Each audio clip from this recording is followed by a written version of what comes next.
Well, hi there, everybody. You're traveling with me. Of course, that's Jack and my heavenly wife, Pam, and we've been doing some traveling today, and it's now almost dark, and that's why you see a little bit of a red tint on my face. I had to turn on an interior light here in the car because we're losing the light outside. Now, you clicked on this because I'm talking about DoorDashing. That's right.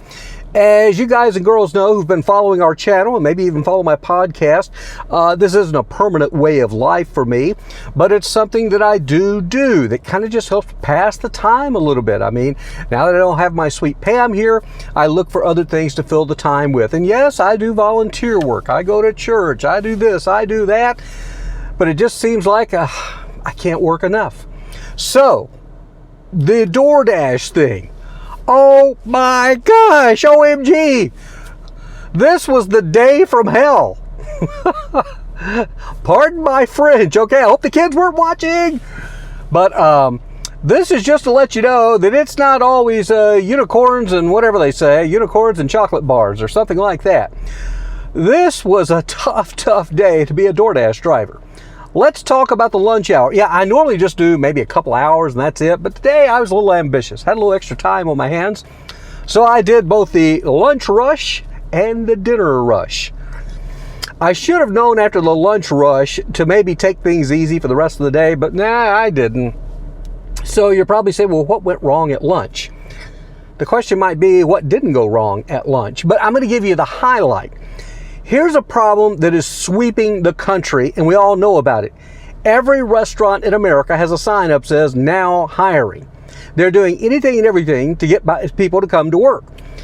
The problem is these restaurants are sorely understaffed. I mean, they don't have enough people. Some of these restaurants probably shouldn't have their doors open because people just get angry at the waits and such. So today I had to go to this place called... should I mention the name? No, I'm not going to do that, okay? Because it's not their fault, okay? It's just what's happening in the world right now. And here's the deal. I got an order for a pretty sizable order, had a pretty good size tip and DoorDash delivery fee attached to it, and I thought, okay, I'll do it. So I go over, and I get to the restaurant, and I'm already going, uh-oh. People were lined up out the door. And this isn't a fast food restaurant. It's a sit-down restaurant that has counter service, okay? So I go back to where I'm supposed to pick up the order. They have usually shelves, and you pick up the order there, and I go, and the shelves are empty. Uh-oh, this isn't good. I then look over at the young man who's running the register area for people who are doing takeout orders. I said, hey, I know you guys are swamped right now. Any idea? And I gave him the person's name's order. He goes, well, let me see if it's in the system. So he goes, yep, it's there. Looks like she, about number 11. I'm like, number 11? You mean you got 11 orders to go? He goes, no, probably about 20 orders because those people in line go ahead of these. I'm like, oh my gosh.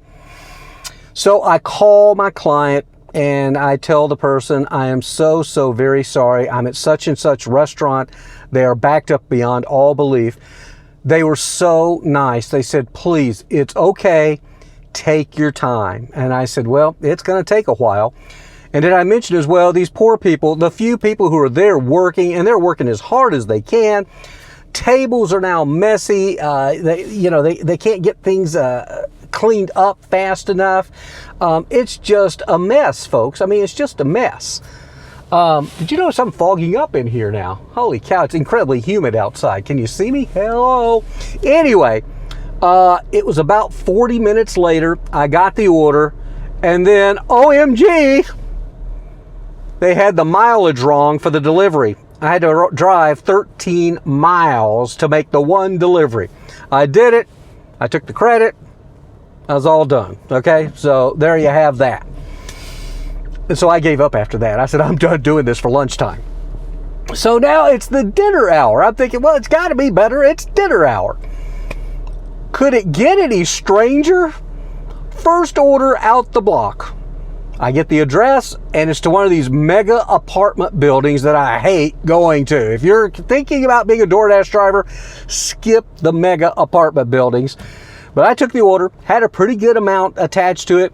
I get to the building, rather timely manner. The food actually got in on time. I get there, I buzz the guy. It's where you got to buzz him in. He goes, I'm not sure how to let you in. I'm like, come on. I didn't do that. I went, well, sir, I said, could you maybe come down? He goes, okay, I'll just come down. So, and you have their cell phone number, right? So he supposedly has come, I've waited now, like 10 minutes. I'm like, where the heck is this guy? Meantime, people are coming out of the building asking me, do you want us to let you in? I'm like, no, just my client says they're coming down. After about 10 minutes, I call the guy and I say, hey, where are you? I'm standing out front. He goes, well, which front? I thought this was the only front. I'm where the address is located. And he goes, no, you're on I must be on the back. Oh, another 10 minutes. He finally comes around. I hand him the order. I don't act irritated. I go, I'm sorry we had the delay. And I get in the car and I go. Bingo, bango. I get another order pops up on the old app there. And this one's a pretty sizable one with a pretty sizable fee attached to it. I'm like, ding, I want that one. I go, I pick it up.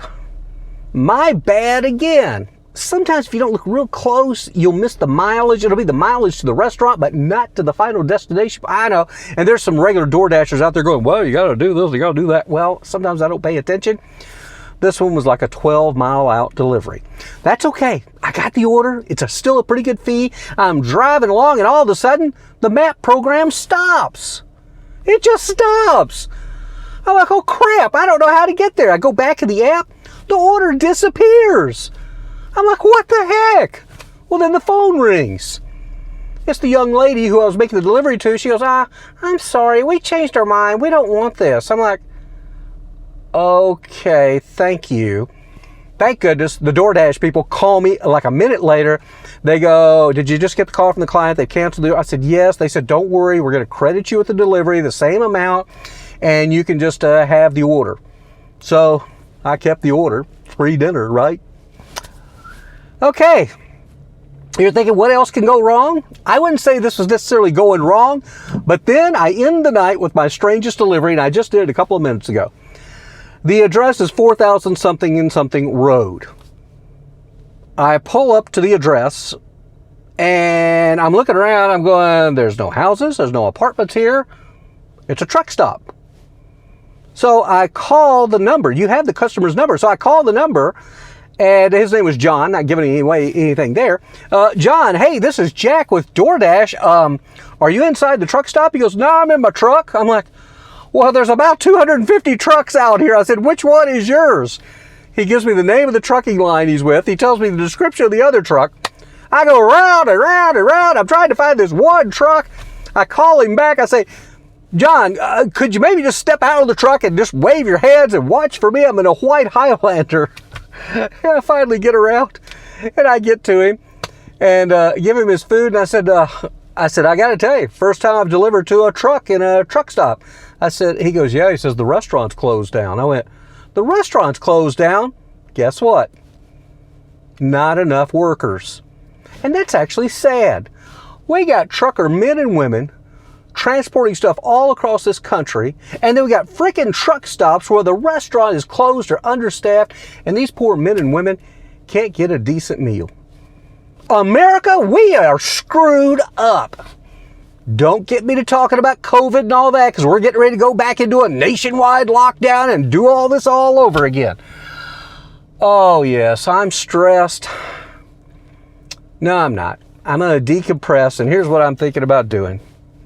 I'm thinking about just shucking it off.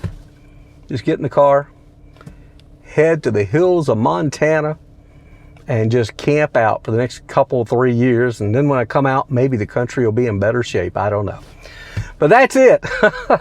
Hey, don't start getting all crazy with your comments and things like that. This is not a political commentary. I know better to get into that. I will tell you, though, being a TV weather guy looks pretty darn attractive right now, so you never know. Could I be tempted to go back to television? Stay tuned.